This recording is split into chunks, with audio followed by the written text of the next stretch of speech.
Oke guys, karena sekarang udah akhir tahun, kali ini kita akan bahas smartphone terbaik untuk tahun 2021. Let's go!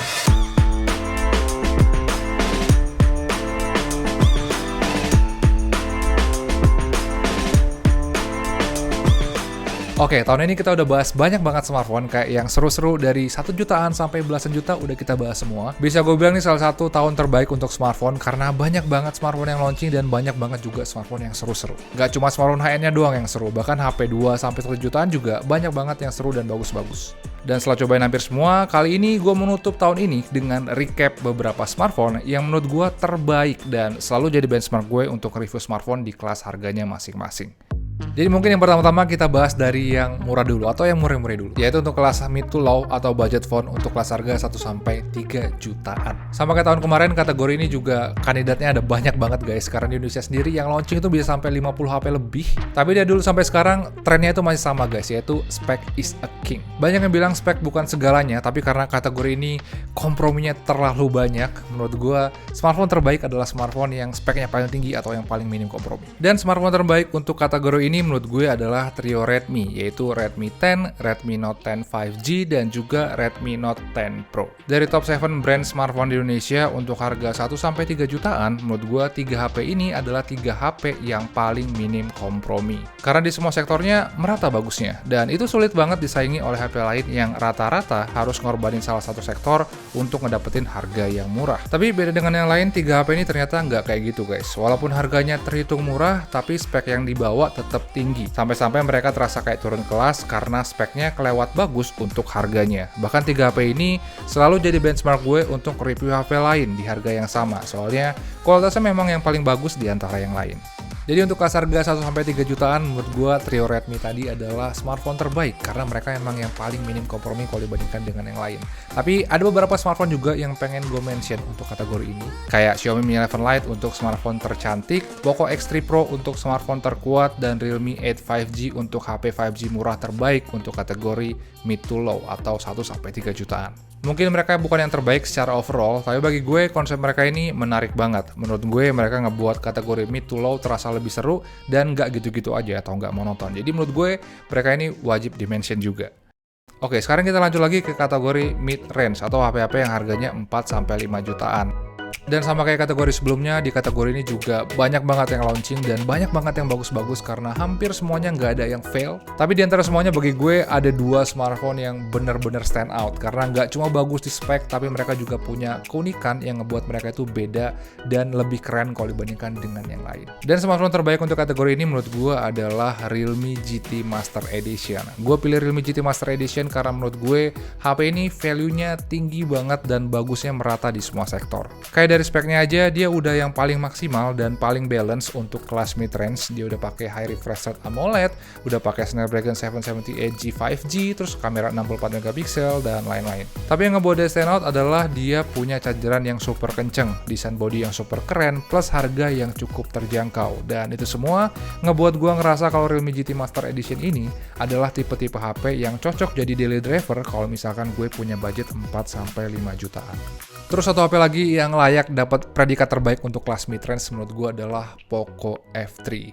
HP ini memang nggak sebalance Realme GT Master Edition guys karena kameranya agak kurang. Tapi dia bisa maksimalkan satu sektor yang ngebuat dia akhirnya jadi HP yang stand out banget, yaitu di sektor performa. Ini satu-satunya HP mid-range yang performanya mendekati flagship Android dan itu udah nyalahin kodrat banget guys. Karena ini kan HP mid-range yang harganya di bawah 5 juta dan dapat performa sekencang itu menurut gue udah gila banget. Apalagi dia punya layar, chargeran, dan body yang bagus. Jadi menurut gue untuk kategori ini Poco F3 layak dapat predikat terbaik tapi dari sisi performa. Sampai sekarang 2 HP ini jadi rekomendasi teratas gue kalau buat orang-orang yang nyari smartphone di kelas harga 4-5 jutaan. Biasanya kalau gamers gue bakal rekomendasiin Poco F3, tapi kalau untuk user biasa gue biasanya rekomendasiin Realme GT Master Edition karena dia lebih balance dan kualitasnya juga bagus. Dan honorable mention untuk kategori ini menurut gue adalah Samsung Galaxy M52. Kalau dibandingkan dengan 2 HP tadi, dia cuma kalah karena dia nggak punya gimmick yang ngebuat dia lebih stand out aja. Tapi bagi gue ini salah satu HP yang wajib diapresiasi karena spek dan harganya memang bagus banget. Jarang banget Samsung ngeluarin HP kayak gini. Jadi ini salah satu HP yang menarik juga untuk kelas mid-range, terutama kalau kalian suka smartphone dari brand Samsung.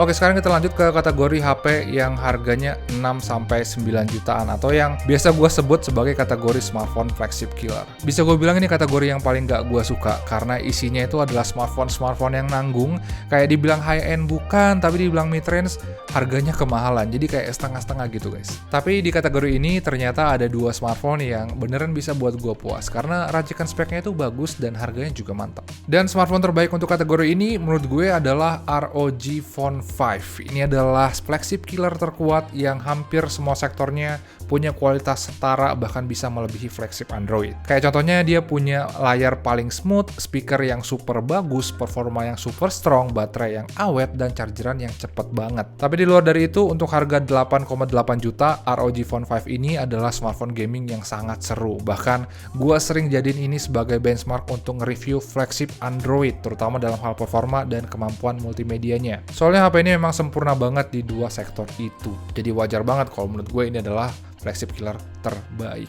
Terus menurut gue ada satu flagship killer lagi yang menonjol dan benar-benar bisa buat gue puas, yaitu Realme GT Neo 2. HP ini harganya 6,5 jutaan dan bagi gue ini adalah flagship killer yang paling best value karena racikan speknya itu sangat bagus dan punya harga paling terjangkau di antara yang lain.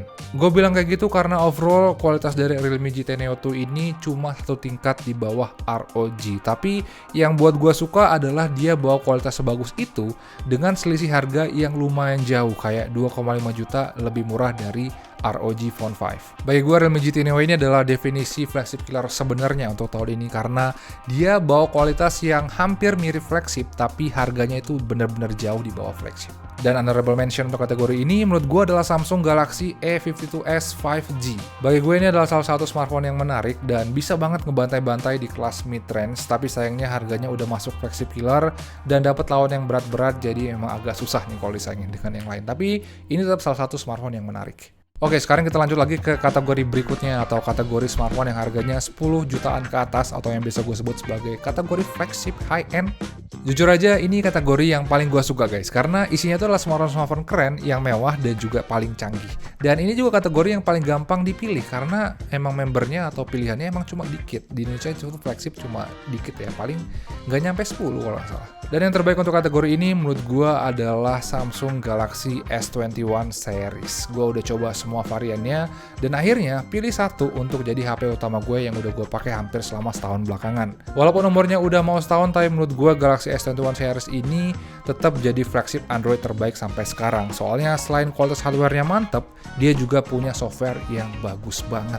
Bagi gue ini adalah salah satu flagship tercantik yang punya layar terbaik dengan kamera yang canggih dan baterai yang awet. Performanya memang masih sedikit di bawah yang lain, tapi user experience-nya bener-bener bagus guys, karena UI-nya itu beneran cantik, fiturnya bagus-bagus dan rajin banget di-update. Dan karena kombinasi hardware dan software-nya emang beneran bagus, bagi gue Galaxy S21 series adalah flagship Android paling bagus untuk tahun ini. Dan gue nggak sabar untuk nunggu seri berikutnya, yaitu Galaxy S22 series yang akan launching di awal tahun depan.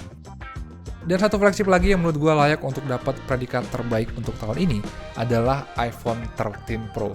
Jujur aja pas bulan 9 kemarin pas mereka launching gue nggak expect apa-apa karena on paper HP ini beneran terasa boring, mirip dengan yang dulu-dulu. Tapi pas gue pakai selama sebulan belakangan gue kagum banget dengan kualitasnya karena untuk flagship HP ini punya daya tahan baterai terbaik, performa terbaik, bodi termewah, dan software yang bener-bener menarik. Terus tahun ini iPhone 13 Pro juga bawa upgrade di sektor kamera dan layar yang akhirnya ngebuat kualitasnya itu bisa nyusul ketertinggalannya dari smartphone Android. Dan itu ngebuat gue ngerasa kalau iPhone 13 Pro adalah flagship yang paling mendekati kesempurnaan karena nilai dari kualitas hardware dan softwarenya bagi gue ada di posisi yang paling tinggi. Paling yang kurang dari HP ini cuma di chargerannya doang karena masih kalah dari HP-HP Android yang lain.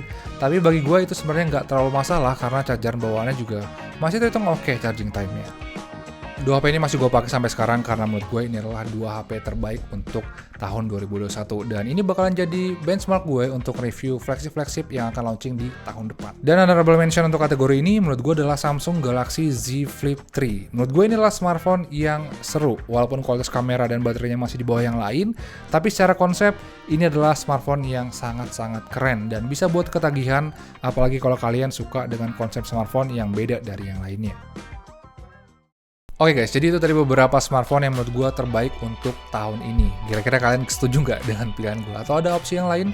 Langsung aja tulis di kolom komentar di bawah biar kita bisa sharing-sharing dengan teman-teman yang lain. Dan yang terakhir gue juga mau ngucapin terima kasih banyak buat teman-teman yang udah nonton dan juga nemenin Pizza Gadget selama tahun 2021.